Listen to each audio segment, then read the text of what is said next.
Good morning. और clearly Polycab इसकी चर्चा भी बहुत हो रही है आज के दिन में, लेकिन जो रीज़न है वो ये है कि इनकम टैक्स डिपार्टमेंट ने 1000 करोड़ रुपए तक के अनअकाउंटेड सेल्स और कंपनी के 25-27 लॉकर्स जो है वो जब्त किए हैं।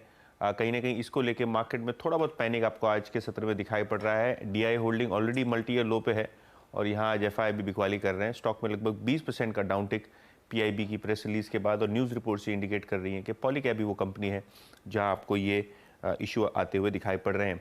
इसके अलावा जीपीपीएल ये काउंटर है जो आज लगभग 5% की तेज़ी के साथ बढ़ता हुआ दिखाई पड़ रहा है। कंपनी ने क्वार्टरली अपडेट भी दिया था, लेकिन आज जो न्यूज़ है वो ये है कि वेल्सपन एंटरप्राइजेस के लिए ग्रीन हाइड्रोजन प्रोजेक्ट्स का करार इन्होंने किया है और एक जेवी फॉर्म करके ये वहाँ सेटअप करेंगे 5% ऊपर इस पर्टिकुलर न्यूज़ बिट के बाद।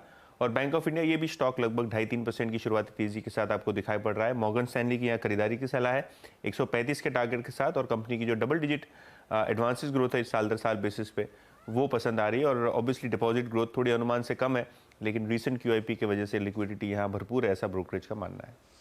ओके यतिन, बहुत बहुत शुक्रिया। पॉलीकैब अब 20% डाउन ना, मतलब वो 10% का सर्किट खुला, फिर 15 पे आया, अब 20 पर आया और अब 20% डाउन। मतलब ये स्टॉक का स्टेयरकेस फॉर्मेशन बन रहा है यहाँ पर और सीधा एक ही दिन में ये स्टॉक का।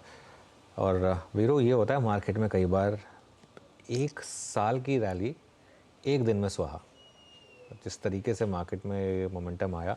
और कई बार ना मार्केट आपको हिंट दे देता है जब आप मतलब स्टॉक्स बहुत महंगे हो जाते हैं तो थोड़े से अनकम्फर्टेबल। क्योंकि हमने अभी मेरे ख्याल से पिछले महीने भी इसकी बात की थी, एक प्रॉफिट बुकिंग कॉल भी इसमें एक थी कि प्रॉफिट भले बुक कर लीजिए आपने अगर बहुत पैसा बना लिया यहाँ पर। तो खैर उस समय हमें ये नहीं पता था कि ये सब न्यूज़ फ्लो आएगा, लेकिन देखिए किस तरीके से स्टॉक गिरा 20% नीचे। अब अनुज आपने फिर भी काफ़ी रिस्पेक्ट दी। आपने स्टेयर केस बोला, मैं तो ये कह रहा हूँ ये सीधे 80 से उतर रहा है नीचे। आई मीन पिछले 3 दिन में 5500 से 39-51 गजब अगर आप देखें। और अब इसमें जो सीरियस सप्लाई है ना वो आ रही है क्योंकि इसमें बहुत स्ट्रॉन्ग हैंड्स थे। मेरे ख्याल से जितने भी एचएनआईज थे, अभी कुछ पीएमएस वाले फंड मैनेजर्स हमारे यहाँ आते हैं, उनकी होल्डिंग में था ये, अब उनकी सीरियस सप्लाई है। खैर अनुज, मारुति आज परफॉर्म करता हुआ, मारुति की अंडर परफॉर्मेंस का कारण क्या रहा? मैं थोड़ा सा ये पता है अनुज, मैं हमारे यहाँ पार्किंग नंबर जो फ्लोर है 4 है ना, उस पर कल अक्सर जाके खड़ा होता हूँ। एक जिमनी खड़ी होती है वहाँ पे, उसको जाके देखता हूँ। मुझे समझ में नहीं आया वो गाड़ी किसने बनाई थी, किसने पास करी, और समझ में नहीं आता। मतलब उसको थार से एक उसको कंपटीटर कैसे प्लेसमेंट थी ना, मैं आज तक नहीं समझ पाया। हालांकि ग्रैंड विटारा ने काफ़ी अच्छा किया इस दौर में, लेकिन मारुति की इस अंडर परफॉर्मेंस का against M&M, against Tata Motors कारण क्या रहा? नहीं ठीक है वीरू, क्या है ना, इलेक्ट्रिक व्हीकल्स में मारुति थोड़ी पीछे रही है, वो एक कारण है, सबसे बड़ा कारण वही है। लेकिन मैं फिर कह रहा हूँ वो जिस दिन स्पीड पिकअप करेगी वो फिर से वो पिकअप कर लेगी। जिमनी वाली बात मैं मान रहा हूँ बिल्कुल।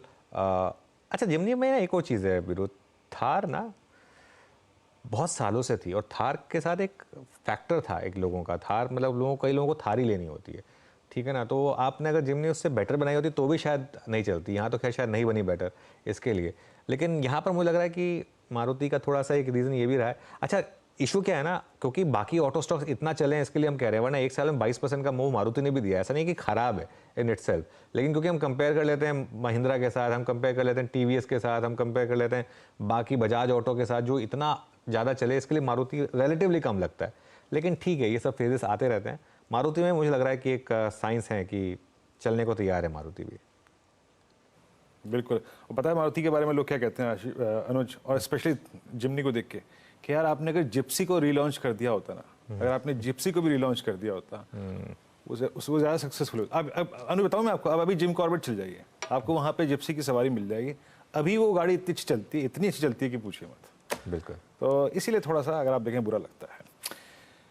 खैर चलिए, अब ये बात थोड़ी दिल की थी तो वो मैंने बोल दी। बाकी आपकी स्क्रीन पे एक बार इंडेक्सेस लेके आते हैं। निफ्टी रिट्रेस हुआ 21,677 और बैंक निफ्टी करीब 47,529 पे और 34,776 पर। अब 57 अंक नीचे निफ्टी आईटी ट्रेड करता हुआ।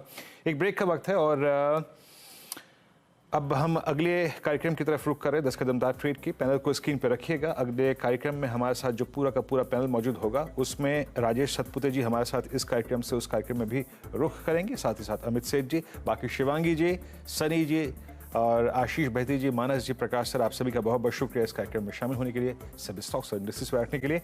एक